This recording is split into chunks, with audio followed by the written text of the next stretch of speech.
samples were taken yesterday, and we have the results today, which I will read the statement for you and then add additional information. Recent lab results in 41 samples taken yesterday revealed that coliform bacteria was present at 5 locations and E. coli at 1 location. Today at 8:45 a.m., the following people met for a site inspection and to come up with an expanded game plan. DEP, Michael Quink? Chuck, I guess I should have gone into these before, Shirtless. The Pembroke DPW, Gene Fulmine, Bob Demers, and Bob Thornton. Weston and Sampson, Leah Stanton, who is an engineer. They met to inspect facilities. The High Street tank will be inspected with a camera, or was inspected with a camera internally. Upon inspections, water stations look good, and the High Street tank interior was inspected by camera, and no problem was identified. The tank will remain offline.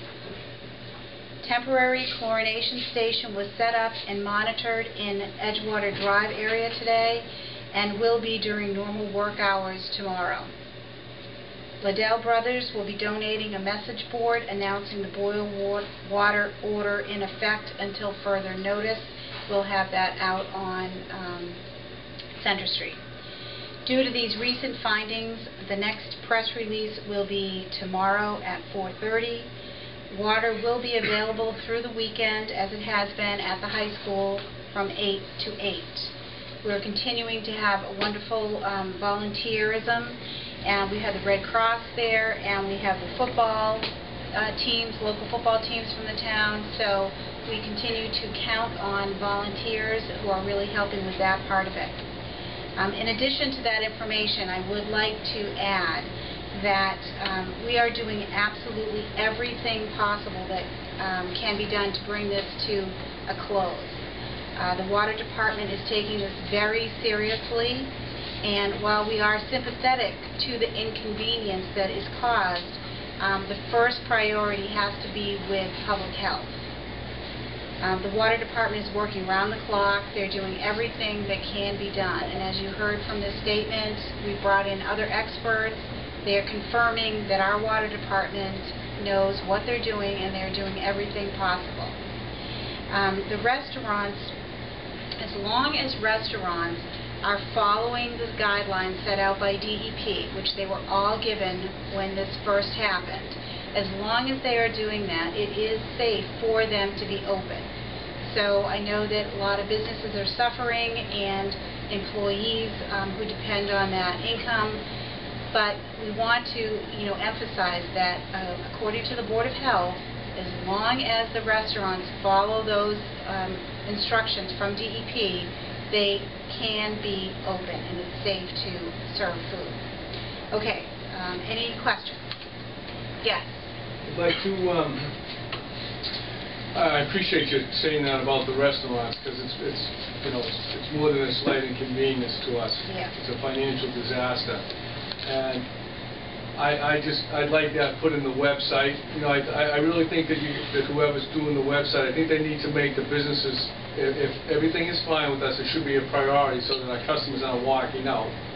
And just to make sure that that's a focus thing, and hopefully the newspapers and news people will make that real clear that it's safe to come in, so we don't go out of business over it, and that we're going to lose another weekend. I agree, and we'll make sure that gets onto the website. All right, thank you.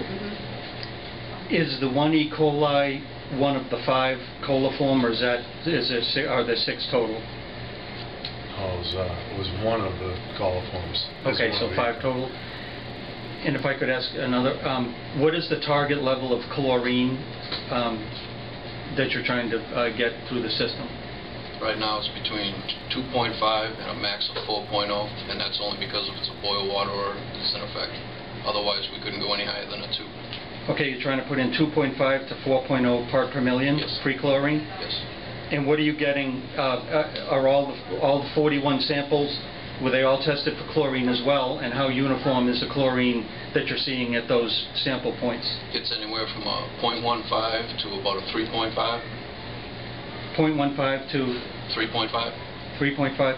And what level do you think will be effective? So are you concerned about that, the low end there? Yes. Okay. Yes. And do you have a schematic of the whole town system? Yes, and that was done with Lear and DEP this morning. So the game plan is to chlorinate the other 3 tanks that are online and shut 2 pumps off tomorrow and let the tanks distribute the water evenly to get more chlorine out there. Okay, just try to get a uniform level throughout. And then in the Edgewater area, we've set up a chlorine-like booster station to try and push it through there to attack that area the hardest. Is that because you're seeing a cluster of positives in that area? That's where 3 out of 5 keep showing up, is in that one area. Okay. Are there any dead legs? Are we interconnected with any other towns? And how do you, and the other towns aren't going to want to obviously open up any gates. Right.